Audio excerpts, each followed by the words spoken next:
নমস্কার, আমি তরুণ ঘোষ। কিছুদিন আগে আমি আপনাদের বলেছিলাম একটা কথা, যে আমাদের সেনাপ্রধান, পরশুদিন বোধহয়, আমাদের সেনাপ্রধান, আপনাদের যে সেনাপ্রধান আছেন ওয়াকারুজ্জামান, তার কাজকর্ম দেখে তাকে প্রচন্ড ধমকেছিলেন। ধমকিয়ে বলেছিলেন যে আপনি যেখানেই লুকিয়ে থাকুন, যেখানেই থাকুন, ভারতে তুলে আনতে 8 ঘন্টার বেশি সময় লাগবে না। আপনি যা করে বেড়াচ্ছেন সেগুলো আপনি শোধরান। এটাকে সাবধান বাণী নয়, এটাকে হুঁশিয়ারি মনে করবেন। এরপরে একটা ঘটনা ঘটেছিল, সেটা আমার সাম্প্রতিককালে মাথা থেকে বেরিয়ে গিয়েছিল। তো আমি তারপরেতে হঠাৎ আমার মনে পড়লো, তাই আমি ঝটপট এই খবরটা করতে এলাম। খুব মজাদার খবর। খবরটা হচ্ছে যে যখন এই গত পরশুদিনকে যখন ব্যাপক মারপিট টারপিট হচ্ছে, সেনাপ্রধান ধমক খাওয়ার পর একদম বাহিনী নিয়ে গিয়ে একেবারে যত জামাতে যত লোকজন আছে তাদেরকে ধরে পিটিয়ে পিটিয়ে তাদেরকে এবারে ধোলাই দেওয়া, তারপরে তাদের কাছ থেকে অস্ত্র উদ্ধার করা, তারপরে অর্থ উদ্ধার করা, এই সমস্ত যা না বিএনপি ধরেছে তার 4 গুণ জামাত ধরেছে, 6 গুণ জামাত ধরেছে। জামাত গেছে এতে চোটে। এবার তো দু নৌকায় যারা পা রেখে চলে তাদের বিপদ সব থেকে বেশি হয়। এখন জামাত যদি টিকতে না দেয়, তাই তিনি তো হৃদয়ে জামাত বহন করেন, কিন্তু এখন বাঁচারা তো বাঁচার লড়াই। উনি বুঝতে পারছেন যে এখানে কিন্তু ভারতবর্ষ ছেড়ে দেবে না, ফলে ওনার অবস্থা সঙ্গীন হবে। এক তো প্রধানমন্ত্রী শেখ হাসিনা ছাড়বেন না, দ্বিতীয় হচ্ছে ভারতের সেনাপ্রধান বা সেনা বাহিনীর কেউ তাকে ছেড়ে কথা বলবে না। তখন উনি করেন কি, প্রধানমন্ত্রী শেখ হাসিনাকে একটা ফোন করেন। প্রথম ফোনটা শেখ হাসিনা ধরেননি, দ্বিতীয় ফোনটা ধরেননি, তৃতীয় ফোনটা ধরে শেখ হাসিনা বলেন, কি বলবা বলো, কি বলবা বলো। তখন উনি আমতা আমতা করে বললেন যে স্যার, আমি একটা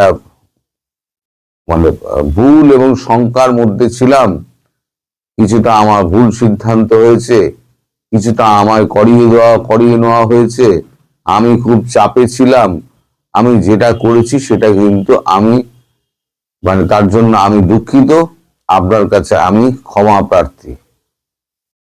তখন শেখ হাসিনা তাকে বলেন যে নানান লোকের নানান রকম মতামত, বিরূপ মতামত আপনার সম্পর্কে দেওয়া সত্ত্বেও তোমার প্রতি আমি আস্থা রেখে তোমাকে আমি সেনা প্রদান করেছিলাম।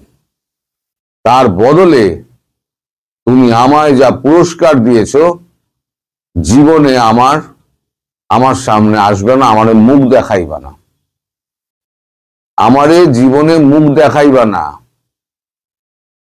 তখন ওয়াকার অত্যন্ত কাকুতি মিনতি করেন যে না, আপনি জানেন না, এখানে সিচুয়েশনটা খুব খারাপ হয়ে গিয়েছিল, আমি যদি তখন সেই সময় তাল মিলিয়ে না চলতাম তাহলে পরে আমার উপরে একটা বড় আঘাত আসতো, ওই কারণে আমি আপনাকে বার করে দিয়েছিলাম। তখন প্রধানমন্ত্রী বলেন যে আপনি যে কথা বলছেন, তুমি যে কথা বলছো না, সেগুলো আগে হলে আমি বিশ্বাস করতাম, কিন্তু এখন আমি সব জেনে গিয়েছি যে আমাকে খুন করাই ছিল তোমার প্রথম উদ্দেশ্য। তুমি জামাতের হয়ে কাজ করছিলে, আমাকে মানুষ ঠিক কথা বলেছিল, আমি মানুষের কথা মানিনি, তার জন্য আজকে আমার এই হাল। এর জন্য সম্পূর্ণ তুমি দায়ী, তোমার প্রাপ্য শাস্তি তুমি পাবা। যেটা উনি আক্ষরিক অর্থে বলেছেন, তোমার প্রাপ্য শাস্তি তুমি পাবা, তোমারে আর বেশি দিন অপেক্ষা করতে হবে না। এদিকে আজকে যেটা খবর পেলাম একটু আগে, যার জন্য ভিডিওটা আমি আরো তাড়াতাড়ি করতে বসলাম, কারণ খবর সঙ্গে সঙ্গে না করলে প্রাসঙ্গিকতা হারিয়ে যায়। ওই খবর আগে খবরটার সঙ্গে এই খবরটা জুড়ে দিয়ে আমি এখন করছি। আমার এখানে নেটওয়ার্কে খুব সমস্যা হচ্ছে, এখন ওই আপনার 6G আর কি নেটওয়ার্ক হচ্ছে, তার জন্য আমাদের এই সমস্ত আমি ভিডিওগুলো সমস্ত সিমে আপলোড করছি। এই আপলোড হতে গিয়ে আমার প্রচুর সময় চলে যাচ্ছে, একটা ভিডিও আপলোড করতে গিয়ে 4 ঘন্টা সময় চলে যাচ্ছে। ওই যে 6:30টায় যে ভিডিওটা আমি ছেড়েছি, সেটা আমি ভিডিওটা আপলোড করতে দিয়েছিলাম হচ্ছে 1টার সময়, আলটিমেটলি সেটা 5:30টার সময় ভিডিওটা আপলোড হয়েছে। এই ভিডিওটাকে আমি যেটা আপনারা দেখছেন, সেই ভিডিওটা আমি 6টার সময় আমি আপলোডে বসিয়েছি, কারণ আমার এখানে নেটওয়ার্কের কাজ হচ্ছে। নেটওয়ার্কে সবে ফ্ল্যাটের নিচের দিকে ঢুকেছে, কখন ওপরে আসবে তা আমি জানি না, আজকে হবে কিনা তাও জানি না। সুতরাং এই সিমের ওপরে ভরসা করে করতে হচ্ছে। 4 ঘন্টা 5 ঘন্টা ধরে ঘুরতে ঘুরতে ঘুরতে ঘুরতে সে উঠছে। তো যে খবরটা পেলাম, সেই খবরটা প্রাসঙ্গিকতা হারিয়ে যাবে বলে তো আমি ওই জন্য বসলাম। সেটা যে সম্ভবত কোন একজন বিএনপি নেতা যিনি জিতেছেন, তিনি আওয়ামী লীগের একটা অফিস খুলে দিয়েছেন। কারণ ভারত তারেক রহমানকে বলেছিল দৃশ্যত কিছু করে দেখাতে হবে, ওই করছি করব হ্যান ত্যান এসব বললে চলবে না, দৃশ্যত কিছু করে দেখাতে হবে। তার মানে কি আমরা ধরে নেব এটা যে তারেক রহমান একটা বার্তা দিতে চাইলেন ভারতকে, এবং তারপরে এবার যদি আস্তে আস্তে সমস্ত জেলে যারা বন্দী আছে তারা যদি একজন একজন করে মুক্ত হন, উনি শপথ নেওয়ার পরে, তার আগে তো বেশি কিছু করতে পারবেন না। দলীয় কার্যালয় উনি খুলে দিয়েছেন, সেটা তো সরকারের বাইরে, কিন্তু মুক্তি দেওয়ার ব্যাপারটা তো সরকারের মধ্যে ঢোকার পর, তিনি শপথ নেওয়ার পর। তো এই শপথটা নেওয়ার পর উনি কি করেন সেদিকে কিন্তু ক্লোজলি মনিটর করছে ভারতবর্ষ। এখন যতক্ষণ না শপথ নিয়ে তিনি গদিতে বসছেন, ততক্ষণ পর্যন্ত তো কিছু হবে না। তাই এখন যেটা দিয়ে উনি বার্তাটা প্রথম পাঠালেন, আমার যেটা মনে হচ্ছে সেটা হচ্ছে এই সদর কার্যালয় একটা আওয়ামী লীগের খুলে দিয়ে, আবার দেখবেন ধীরে ধীরে ধীরে ধীরে আওয়ামী লীগের সমস্ত কার্যালয়গুলো খুলতে শুরু করেছে।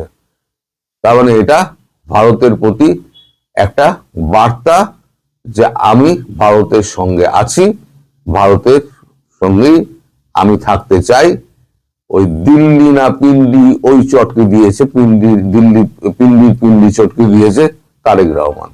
তারেক রহমান বিদেশে থেকে এতটুকু বুদ্ধি হয়তো হয়েছে যে যদি রাষ্ট্র চালাতে হয় তাহলে পার্শ্ববর্তী রাষ্ট্রকে চটিয়ে তিনি রাষ্ট্র চালাতে পারবেন না। ফলে এখন তিনি অনেকটা নিজেকে শোধরাবার চেষ্টা করছেন। এখন কতটা শুধরেছেন কতটা শোধরাননি সেটা তো ভবিষ্যৎ বলবে। আমি আগামী ব্যাপারে কোনো মন্তব্য করব না। যেটা উনি করেছেন আমি সেটার উপরে আপনাদেরকে বললাম, এইটা হচ্ছে ঘটনা। তবে তারেক রহমান কি বলে শেখ হাসিনা যে ধমক ওয়াকারকে দিয়েছে, সেই ধমকের পর ওয়াকারের আর কখনো মানে এ হবে না, সাহস হবে না দ্বিতীয়বার প্রধানমন্ত্রীকে ফোন করার। কারণ প্রধানমন্ত্রী ফোনটা কেটে দিয়েছেন।